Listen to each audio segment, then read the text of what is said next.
Kaugnay na problema sa kuryente sa Cotabato, makakausap po natin si Vincent Baguio, ang tagapagsalita ng Cotabato Electric Cooperative. Magandang tanghali po, Ginoong Baguio, si Mariz Umali po ito at live po tayo sa Balitang Hali. Magandang tanghali din po sa inyo po, kasamang Marisa, sa lahat po nanonood po ng programa nito.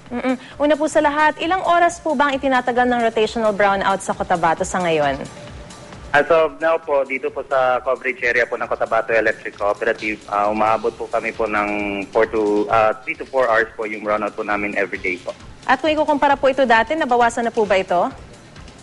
Kasi po itong Cotabato po, kasamang Mariz po, is nahati po ito ng dalawang electric cooperative, Cotelco Palma and Cotelco Main. So ang Cotelco Palma po, umaabot pa po sila ngayon. Sa ngayon po, umaabot pa po sila ng 8 to 9 hours yung brownout nila. Pero dito sa Cotelco Main po, nasa 3 to 4 hours na lang. Ilang pong porsyento ng Cotabato ang sinusuplayan nyo ng kuryente?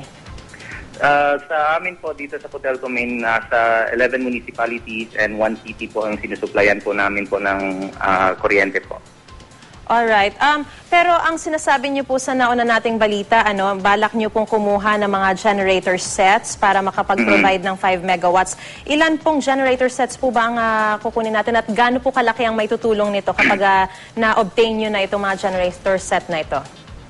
That is na po sa natin po, sa Board of Directors approved na po yan siya.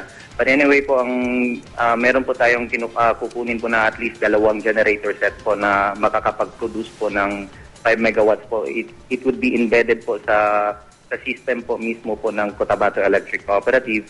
At malaki-laki po rin ang maitutulong po nito because it will be utilized po during our peak hours po sa aming coverage area po, kasamang Mariz. How about yung diesel power plant po? Paano po ito makakatulong exactly sa inyo? It would be malaki po kasi po, ma'am, no? Kasi it would ma-decrease po niya po yung brownout po na nararanasan po namin po sa whole coverage area. Dagdag po ito na supply po sa amin po. Alright. Maraming salamat po, Vincent Baguio, ang tagapagsalita ng Cotabato Electric Cooperative. Magandang tanghali po sa inyo at maraming salamat sa inyong paglilinaw. Maraming salamat din po at magandang tanghali po.